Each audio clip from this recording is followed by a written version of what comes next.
इस वीडियो में हम लोग क्लास 12th हिस्ट्री के कुछ ऐसे चुनिंदे प्रश्नों को करने वाले हैं जिसकी प्रोबेबिलिटी आपके एग्जामिनेशन में आने की सर्वाधिक है। और जैसे ही आप प्रश्नों को देखिएगा तो खुद ब खुद आपको पता चल जाएगा कि कितने ज्यादा इंपॉर्टेंट प्रश्न आपके लिए इस वीडियो में लाए गए हैं। तो चलिए हम लोग शुरू करते हैं अपने पहले प्रश्न से।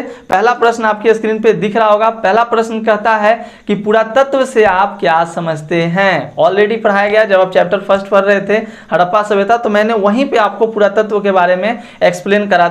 या आप जब हिस्ट्री की शुरुआत करते हैं तो आपको पहले क्लास में ही ये शब्द सुनने के लिए मिल जाता है, क्योंकि आपको पता है इतिहास में हम लोग बीती हुई बातों को पढ़ते हैं और बीती हुई बातों को जानने का मुख्य रूप से 3 स्रोत के बारे में बताया गया है। पहला क्या होता है, तो पहला आपका ये पुरातात्विक स्रोत ही होता है, दूसरा आपका साहित्यिक स्रोत और तीसरा होता है कुछ विदेशी यात्रियों के विवरण। जो कोई विदेशी यात्री हमारे यहाँ आते हैं और जैसे मतलब पुराने जमाने में विदेशी यात्री जो थे आया करते थे, तो वो यहाँ के इतिहासों के बारे में जो भी यहाँ पर उन्होंने गेन किया, जो भी यहाँ उन्होंने निरीक्षण के दौरान प्राप्त किया, उसको वो लोग क्या करते थे, लिखते थे। तो उसके मतलब द्वारा भी हम लोग क्या करते हैं, इतिहास को जानते हैं। तो पहला आपका क्या हो गया, इतिहास जानने का स्रोत आपका हो गया पुरातात्विक स्रोत, दूसरा आपका साहित्यिक स्रोत और तीसरा हो गया कुछ विदेशी यात्रियों के विवरण, जो कोई विदेशी यात्री हमारे यहाँ आते थे।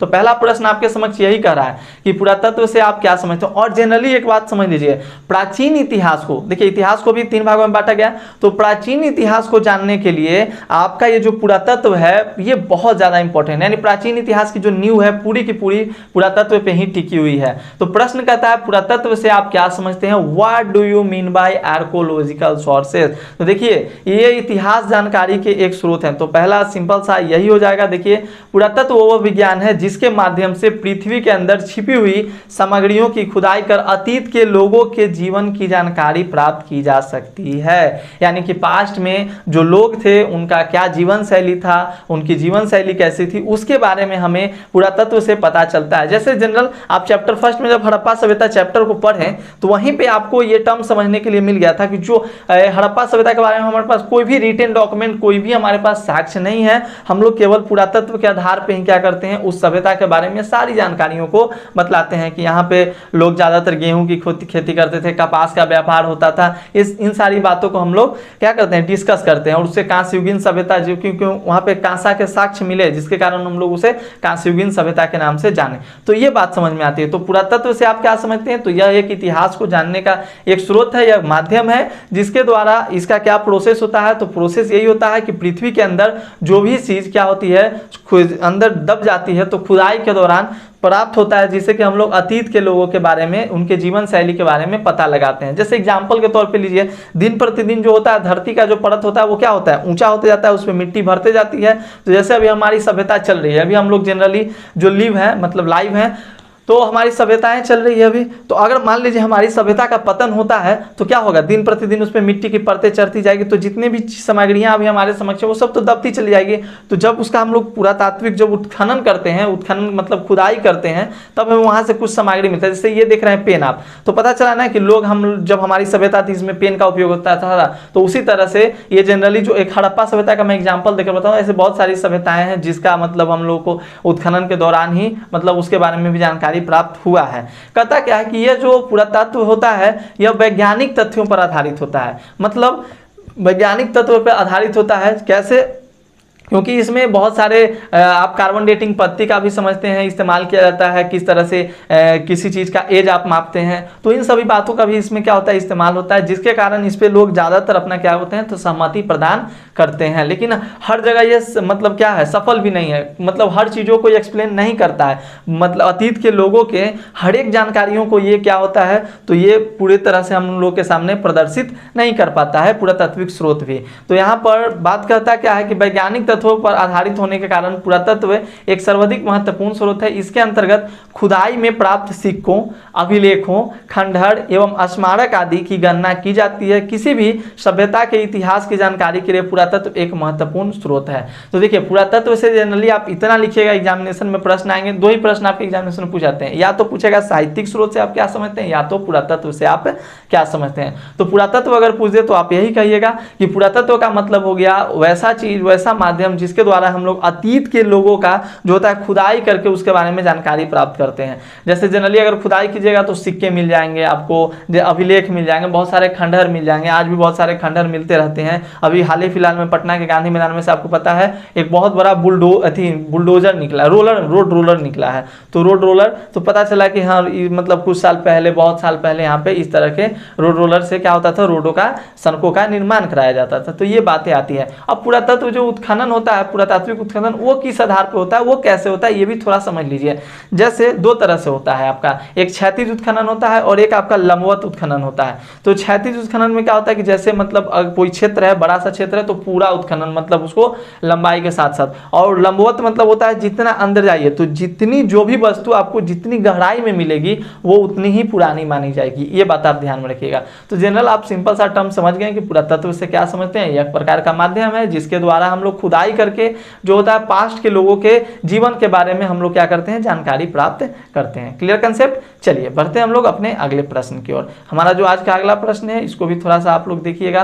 प्रश्न कहता है, सेकंड नंबर प्रश्न, कि अभिलेख किसे कहते हैं। आपके समक्ष आ गया, नीचे वाला भी प्रश्न आपको दिख रहा है ना जी। देखिए अभिलेख किसे कहते हैं, सेकंड नंबर प्रश्न को देखिए। तो कहता क्या है, इंस्क्रिप्शन। तो ये भी जनरली अभी आपने ऊपर में पुरातत्व में समझा, ये भी पुरातत्व का अंग है। जब उत्खनन होता है तो सिक्के मिलते हैं, स्मारक मिलते हैं, अभिलेख मिलते हैं। तो इंस्क्रिप्शन क्या होता है, इसको अंग्रेजी में आप कहते हैं इंस्क्रिप्शन। तो अभिलेख किसे कहते हैं, तो ये भी क्या है, तो पुरातत्व का ही भाग है। आपने अभी पुरातात्विक में पढ़ा कि पुरातत्व किसे कहते हैं, तो पुरातत्व में आपने पढ़ा कि जैसे खुदाई किया जाता है तो वहाँ पे सिक्के मिलते हैं, आपको अभिलेख भी मिल जाते हैं। जैसे अभी के ज़माने में कोई भी फरमान जारी किया जाता है तो हम लोग को PDF के रूप में क्या होता है, मिल जाता है। लेकिन पुराने ज़माने में इसकी सुविधा नहीं थी। तब क्या होता था, तब वहाँ के लोग क्या करते थे, राजा महाराजा जो होते थे वो पत्थरों पे, ताम्र पत्रों पे क्या करते थे, अपने आदेशों को लिखवाते थे। उसी को हम लोग कहते हैं इंस्क्रिप्शन राइटिंग। तो याद रखिएगा, अभिलेख उन लेखों को कहा जाता है जो स्तंभों, चट्टानों, गुफाओं, ताम्रपत्रों और पत्थरों की चौड़ी पट्टियों पर खुदे तत्कालीन शासकों के शासन का सामाजिक, राजनीतिक, आर्थिक व धार्मिक चित्र खींचते हैं। जनरल सी बात है, इंस्क्रिप्शन जो होता था अगर राजा महाराजा लिखवाएंगे तो वो अपनी उपलब्धियों को लिखवाएंगे, तो उसमें से हम लोग को उनके उपलब्धियों के बारे में जानकारी प्राप्त होती थी। तो क्लियर है ये भी कंसेप्ट, अभिलेख किसे कहते हैं। तो दो क्वेश्चन अभी आपने पढ़ा, क्या पहला आपने पढ़ा पुरातत्व से आप क्या समझते हैं, दूसरा आपने पढ़ा कि इंस्क्रिप्शन से आप क्या समझते हैं। चलिए आगे बढ़ते हैं। हमारा जो अगला प्रश्न है बहुत लाजवाब प्रश्न है जी। देखिए प्रश्न कहता है, आपको दिख रहा होगा, प्रश्न कहता है कि कार्बन 14 विधि से आप क्या समझते हैं। ये मतलब आपके एनसीईआरटी बुक में इसकी चर्चा नहीं की गई है, लेकिन आपको यहाँ पे समझना होगा क्योंकि आपके एग्जामिनेशन में इस प्रश्न को बहुत बार कह सकते हैं पूछा गया है। सिंपल सा मेरी भाषा में समझ लीजिए। देखिए जब कोई वस्तु अस्तित्व में होती है, यानी कि जब वो जीवित होती है, तो उसमें दो तरह के कार्बन पाए जाते हैं, एक कार्बन 12 और दूसरा कार्बन 14।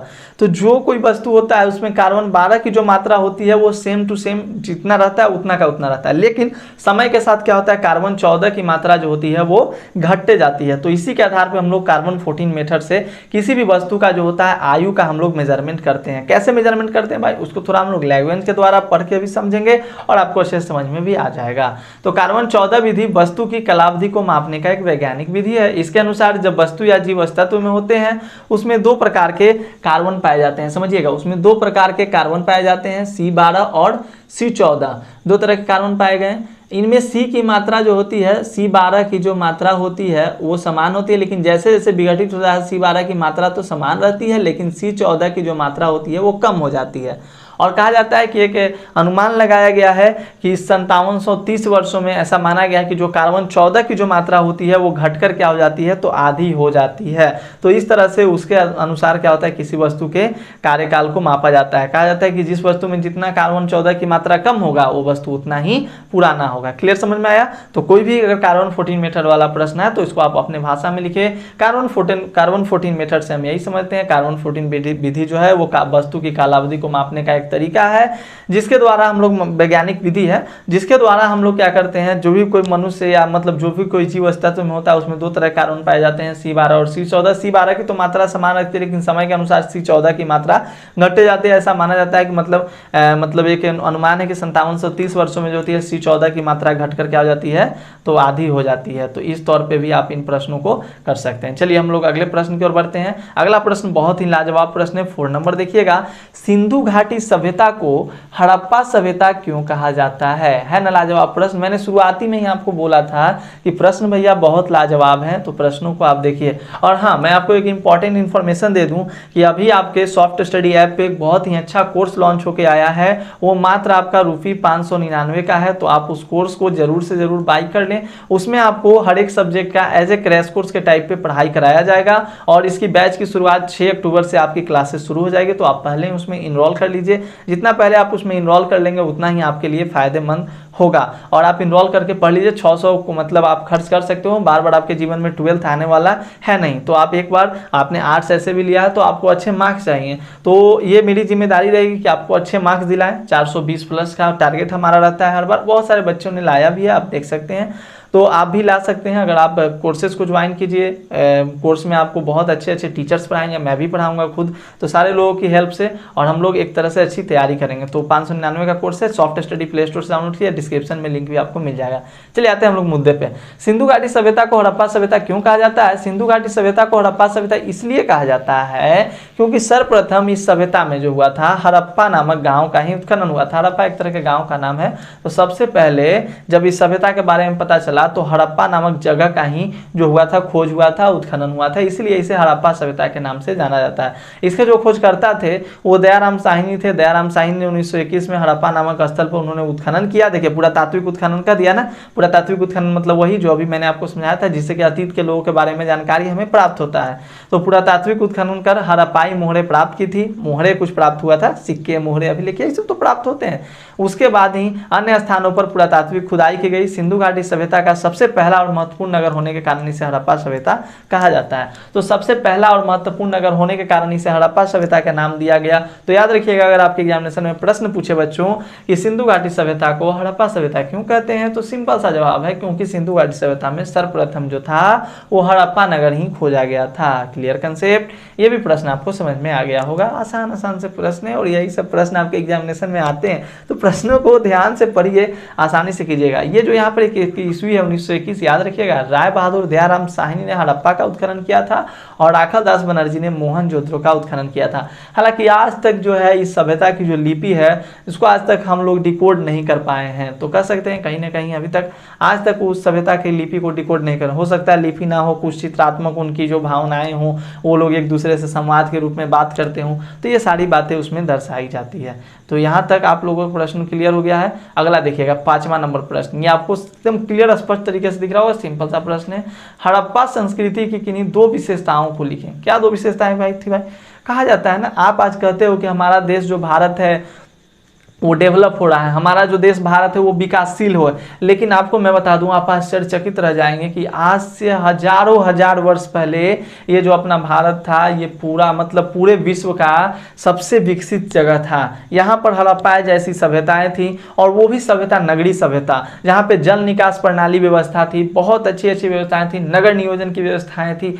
मतलब कहिए कि इतना वास्ट सभ्यता था कि मतलब विश्व का सबसे वास्ट सभ्यता आपको यहाँ पर ही भारत में ही को मिला। हालांकि आज कुछ पार्ट जब भारत और पाकिस्तान का बंटवारा हुआ तो इसके कुछ पार्ट्स आपके हड़प्पा, जैसे हड़प्पा जो शहर है वो अभी पाकिस्तान में है, तो ये याद रखिएगा। तो हड़प्पा संस्कृति की किन्हीं 2 विशेषताओं को लिखना है। तो हड़प्पा संस्कृति की 2 विशेषता आपके नगर नियोजन, जल निकास प्रणाली। अगर आपसे पूछा जाए कि सबसे पहला खोजा गया शहर कौन सा है, नगर कौन सा है, गाँव कौन सा है, तो आपका उसका आंसर हड़प्पा हो जाएगा, याद रखिएगा। फिर चलते हैं हम लोग अपने अगले प्रश्न की ओर। अगला जो प्रश्न है देखिए आपके स्क्रीन पे आ गया है, थोड़ा सा नीचे इसको कर लीजिए कि सिंधु घाटी सभ्यता की नगर योजना का वर्णन करना है। कैसी नगर योजना थी? तो मैंने आपको बताया कि नगर योजना यहाँ की जो थी सुव्यवस्थित थी, जो भी सड़कें थी यहाँ की सड़कें भी बहुत दम अच्छी थी। जो भी लोग नगर घर बनाते थे उनका द्वार रहता था सड़क के, जैसे अभी के टाइम में हमारे पास कैसे सड़क पे लोग ज़्यादातर हाईवे के आसपास, सड़क के आसपास लोग रहने का ज़्यादा मतलब अभी वरीयता दे रहे हैं, तो उसी तरह से उस सभ्यता भी उतनी ज़्यादा विकसित थी। तो सिंधु घाटी सभ्यता की नगर योजना का वर्णन करना है। तो सिंधु घाटी सभ्यता की सर्वप्रमुख विशेषता इसका नगर नियोजन है। सिंधु घाटी के लोग नगरों में रहने वाले थे, नगर में रहते थे, समझ लीजिए। वे नगर स्थापना में बड़े कुशल थे। उन्होंने हड़प्पा जैसे, मोहनजोदड़ो, कालीबंगा, लोथल और रोपन जैसे अनेक नगरों का निर्माण किया। उनकी नगर व्यवस्था के संबंध में निम्नलिखित विशेषताएं मुख्य रूप से उल्लेखित है। तो कौन कौन सी विशेषता है, इस पर भी थोड़ा सा आप प्रकाश डालिए। देखिए, उनकी सड़क व्यवस्था पे प्रश्न पूछे जाते हैं, तो इसको आप ध्यान रखिए। सड़क व्यवस्था के बारे में पूछा जाता है कि हड़प्पा की सड़क व्यवस्था कैसी थी, वहाँ की जल निकास प्रणाली कैसी थी, स्नानागार कैसे थे, अन्नागार कैसे थे, ईंट जो थे वो कैसे थे। आपको पता है हड़प्पा में ईंट चोरों ने, हड़प्पा को तो मतलब ईंट चोरों ने ही बर्बाद कर दिया पूरा। ईंट का चोर क्या कर सकते हैं, अब लोगों को मिल रहा है तो उसका यूज तो करेंगे ना वो, तो वो ऐसे यूज करते थे। अब बात आती है यहाँ पे स्नानागार की, तो एक इंपॉर्टेंट टाइम है, मोहनजोदड़ो में सबसे ज्यादा स्नानागार मिले हैं। और स्नानागारों का जो प्रयोग होता था जनरली अनुष्ठानिक संबंधों के लिए क्या है, जैसे आजकल हमारे यहाँ जो भी पर्व त्योहार में हम लोग करते हैं ना नदियों का उपयोग, उसी तरह से स्नानागार का वहाँ पे प्रयोग किया जाता था। क्योंकि वहाँ पे जब साक्ष्य जो मिले हैं, बेदी उदी का साक्ष्य मिला है, जैसे पूजा के बाद लोग बेदी बांधते हैं, बेदी बनाते हैं, उस तरह के वहाँ पे कुछ साक्ष्य मिले हैं। अन्नागार भी आपके मोहनजोदड़ो में ही ज्यादातर मिले हैं, तो ये भी आप याद रखिएगा। जल निकास प्रणाली भी उनकी बहुत सुव्यवस्थित थी। नालियों को लोग ढक कर रखते थे, नालियों को लोग मतलब वो पाट कर रखते थे, कूड़े कचरे को एकत्रित नहीं होते। हौज बनाकर, जैसे क्या होता है उसको कहते हैं हम लोग चैम्बर बनाकर क्या करते थे, गड्ढा निर्माण कर दिए। देखिए सिंपल सा ऐसा, तो गड्ढा, इधर से आपका पानी, मान लीजिए नाली का पानी आ रहा है तो गड्ढा निर्माण कर दिए पूरा का पूरा। यहाँ से आपका नाली का पानी आया, क्लियर, तो यहाँ से आपका नाली का पानी का निकास है और यहाँ पर गड्ढा बना देते थे। तो गड्ढा में क्या होता था, पूरा जो भी कचरा रहता था वो यहाँ पर बैठ जाता था, पानी जो होता था उसका बाहर क्या होता था, निकल जाता। तो इस तरह से लोग चैम्बर भी बनाकर उपयोग करते थे। मतलब पूरे की पूरी विकसित सभ्यता थी जी, विकसित सभ्यता। आज की क्या सभ्यता है, उस टाइम की सभ्यता थी पूरी की पूरी विकसित सभ्यता। हालांकि ये सब जो है पुरातत्व पर आधारित ही है, मतलब एक तरह से अनुमानित है, इसके बारे में कोई भी रिटेन डॉक्यूमेंट नहीं है। जैसे महाभारत के बारे में हमारे पास रिटेन साक्ष्य है, रामायण के बारे में हमारे पास रिटेन साक्ष्य है, रामायण से हम लोग को पता चलता है, महाभारत से हम लोग को पता चलता है, लेकिन हड़प्पा के बारे में कोई भी रिटेन डॉक्यूमेंट हमारे पास नहीं है। बस हम लोग पुरातत्व के आधार पर, ये पूरा का पूरा जो है इसकी नींव जो है पुरातत्व पे ही टिकी हुई है। और पुरातत्व की स्थापना भारत में कब हुई, ये आप कमेंट सेक्शन में बताइएगा। हड़प्पा सभ्यता की जल निकास प्रणाली का वर्णन करें। आ गया ना प्रश्न, जल निकास प्रणाली का वर्णन करें, सड़क व्यवस्था का वर्णन करें, हड़प्पा लिपि के बारे में बतलाएं। तो हड़प्पा लिपि, ये सारे टर्म्स जो हैं, ये सारे प्रश्न इंपॉर्टेंट है। पुरातात्विक स्रोत क्या है, साहित्यिक स्रोत क्या है। तो हड़प्पा सभ्यता की जल निकास प्रणाली का वर्णन करना है। तो हड़प्पा सभ्यता के लोग जो थे वो सुव्यवस्थित एवं वैज्ञानिक ढंग से नालियों का प्रबंध करना जानते थे। नालियों का प्रबंधन वो लोग बहुत बड़े ही कुशल से करते थे। उन्होंने नालियां खाड़ियां मिट्टी, चूने और एक प्रकार की सीमेंट से बनाई हुई थी। वह नालियों को खुला छोड़ना हानिकारक समझते थे, अतः उन्हें ईंटों से पाटते ढकते थे। स्त्रियों को नालियों में राख और कूड़ा डालने पर पाबंदी थी। वर्षा के पानी का निकासी का विशेष रूप से प्रबंध था। सारांश रूप में कहा जा सकता है कि उन लोगों का सफाई की ओर विशेष ध्यान था। तो हड़प्पा सभ्यता के लोग इतने ज्यादा विकसित थे कि आज तो हमारे यहाँ इतना विकसित है, फिर भी देखिएगा कि नालियों में कचरों का अंबार लगा हुआ है, लेकिन वहां पे क्या था, इसके लिए प्रतिबंधित था। लोग राख को नहीं डालते थे नालियों में। तो क्या कितनी विकसित सभ्यता थी ना, आप खुद अनुमान लगा सकते हैं। ये जो साक्ष्य हमें मिले हैं, उन साक्ष्यों के आधार पर हम लोग एक इतना अच्छा इमेजिन कर सकते हैं, अनुमान लगा लेते हैं कि भाई यह कैसी सभ्यता रही होगी, क्या कितनी अच्छी सभ्यता थी यहाँ की। तो ये आप ध्यान दीजिएगा। चलिए अगले प्रश्न की ओर हम लोग फिर देख लेते हैं। अगला प्रश्न आपका 8 नंबर आ गया स्क्रीन पे। कहता है कि हड़प्पा वासियों द्वारा बृहद सिंचाई के साधनों का उल्लेख करें। अब देखिए वो लोग किस प्रकार से सिंचाई करते थे, उनकी सिंचाई की प्रणाली क्या थी, सिंचाई मतलब खेती कैसे करते थे, इसके बारे में जनरली बात की गई है। तो थोड़ा सा इस पर हम लोग चर्चा कर लेते हैं। तो हड़प्पा वासियों द्वारा बृहद सिंचाई मतलब बड़े पैमाने पर सिंचाई किस प्रकार से किया जाता था। तो कहा जाता है कि हड़प्पा द्वारा मुख्यतः नहरें, कुएं और जल संग्रह करने वाले स्थानों को सिंचाई के रूप में प्रयोग में लाया जाता है। जनरली अभी जो हमारे यहाँ है, हमारे यहाँ तो अभी बहुत ज़्यादा मतलब वास्ट हो गया, समरसेबुल आ गया, ये सारी चीज़ें। तो उस टाइम में ये सब नहीं था, नहरें थे, कुएं थे, जल संग्रह करने वाले स्थानों को सिंचाई के रूप में प्रयोग में लाया जाता था। इसके अतिरिक्त हड़प्पा वासियों द्वारा जल संग्रह के लिए गुजरात के धौलावीरा नामक स्थान में तालाब मिला है। हाँ, वहाँ पे तालाब मिला है। आप एनसीईआरटी में इसका फिगर भी देख सकते हैं। पॉसिबल नहीं हो पाया, नहीं तो मैं ला देता। तालाब मिला जो कृषि की सिंचाई के लिए, पानी देने के लिए तथा जल संग्रह के लिए प्रयोग किया जाता था। साथ ही अफगानिस्तान में से सौतगोई नामक स्थल से हड़प्पाई नहरों के चिन्ह प्राप्त हुए हैं। तो याद रखिएगा, ये भी इंपॉर्टेंट प्रश्न है। कैसे इस सारे जो शहर थे उनको लिंक किया गया, जैसे हड़प्पा में तो सर्वप्रथम 1921 में उत्खनन हुआ, तो जब 1921 में उत्खनन हुआ उसके बाद भी मतलब उसके आसपास के क्षेत्रों में उत्खनन लगा, तो यहाँ पर कुछ ऐसे चीज़ मिले सेम टू सेम एकदम मतलब उसी तरह का चीज़ मतलब प्रकार इधर मिला, तो लोगों ने एक अनुमान लगाया कि ओ माय गॉड, इसका मतलब है कि सबका संबंध एक ही से है। यहाँ पर भी इस तरह का मुहर मिल रहा है और यहाँ पर भी इसी तरह का मुहर मिल रहा है, यानी कि ये सब जो है इसी सभ्यता का शहर है। तो इस तरह से अभी तक लगभग कुल 1500 से अधिक शहरों की खोज की जा चुकी है हड़प्पा में, है ना, फैक्ट वाली बात। अगला देखिएगा 9 नंबर प्रश्न क्या कहता है कि हड़प्पा सभ्यता के 4 प्रमुख नगरों के नाम लिखिए। बस हो गया, याद है आपको, हड़प्पा, मोहनजोदड़ो, धौलावीरा, रोपन, राखीगढ़ी, बहुत सारे हैं, लोथल याद रखिए, लोथल तो आपको याद रखना ही है ना जी, लोथल इंपॉर्टेंट है। चलिए आगे बढ़ते हैं, प्रश्न नंबर 10 की ओर रुख करते हैं। प्रश्न 10 थोड़ा सा अच्छा है, प्रश्न थोड़ा सा नीचे रह जा। चलिए प्रश्नों को देखिए तो जरा कीजिए, तो थोड़ा मैं भी इसको आराम से आसानी से करता हूँ। मोहनजोदड़ो के स्नानागार का संक्षेप में विवरण कीजिए, इसका संक्षेप में आप विवरण करना है। तो मोहनजोदड़ो में जो स्नानागार होता था, जनरल मैंने आपको कुछ टर्म्स पहले भी बता रखे हैं कि इसका जो उपयोग होता था, किया जाता था अनुष्ठानिक, मतलब कुछ पर्व त्यौहार में इसका प्रयोग किया जाता था, धार्मिक अवसरों पर इसका प्रयोग किया जाता था। तो बात की जाती है मोहनजोदड़ो में बना जो सार्वजनिक स्नानागार था, सार्वजनिक कहने का मतलब सभी को यूज करना है, वो विशेष महत्व रखता है। यह सिंधु घाटी के लोगों की कला का द्वितीय नमूना है। ऐसा अनुमान है कि स्नानागार धार्मिक अवसरों पर आम जनता के नहाने के प्रयोग में लाया जाता था, जिसका आकार 180 × 180 यानी कि कह सकते हैं कि वर्ग के रूप में था, स्क्वायर था, वर्ग फुट था। इसके चारों ओर बरामदे होते थे। स्नानागार को पानी से भरने के लिए कुआं भी होता था, गंदे पानी की निकासी के लिए भी प्रबंध था, मतलब गंदा पानी भी बाहर निकल जाए, जैसे कैसे आज का है वो आप वाटर पार्क जाते हो तो वही है, गंदे पानी की निकासी के लिए प्रबंध था। मोहनजोदड़ो के स्नानागार के चारों ओर बरामदे होते थे, स्नानागार को पानी से भरने के लिए कुआं भी होता था। तो ये सारी बातें आपको ध्यान में रखनी है फैक्ट वाली बात। मैंने आपको स्टार्टिंग में ही बता दिया था ना कि सारे इस वीडियो के जो सारे जो प्रश्न हैं भैया बहुत इंपॉर्टेंट है, और मैंने आपको याद करने के लिए भी दिया था। आप वेबसाइट का नाम जानते हैं, वेबसाइट का नाम जनरली सर्च कीजिएगा, सॉफ्ट स्टडी akashkumar.in से है, तो आप वहाँ पे सारे प्रश्न आपको PDF के रूप में मिल जाएंगे। हड़प्पा सभ्यता के पतन के कारणों का प्रकाश डालिए। तो हड़प्पा सभ्यता का पतन 1750 ईसा पूर्व के आसपास माना जाता है। ईसा पूर्व और ईस्वी में तो किसी को दिक्कत नहीं होगा, दिक्कत होगा तो बोलिएगा, वीडियोज है सर्च कर लीजिएगा मेरा नाम लेकर, ईसा पूर्व और ईस्वी वाले, तो वीडियो आपको मिल जाएगी। हड़प्पा सभ्यता का पतन किस प्रकार हुआ, इस पर विद्वानों का मतभेद है। कैसे बता सकते हैं आप, कैसे बता सकते हैं? यही तो मैंने बोला कि पुरातत्व की कुछ खामियां भी हैं। जैसे यहाँ पर हड़प्पा को ही ये पुरातत्व जो है वो अच्छे से डिकोड नहीं कर पाया। कैसे? अब इसके बारे में पता ही नहीं कि आखिरकार इस सभ्यता का अंत कैसे हुआ होगा। कुछ लोग कहते हैं कि हो सकता है कि बाढ़ आया जिसके कारण अंत हो गया, तो कुछ कहते हैं कि नहीं आर्यों ने आक्रमण किया होगा, कुछ कहते हैं कि नहीं जलवायु परिवर्तन हुआ, कुछ कहते हैं नहीं सुखाड़ आया होगा।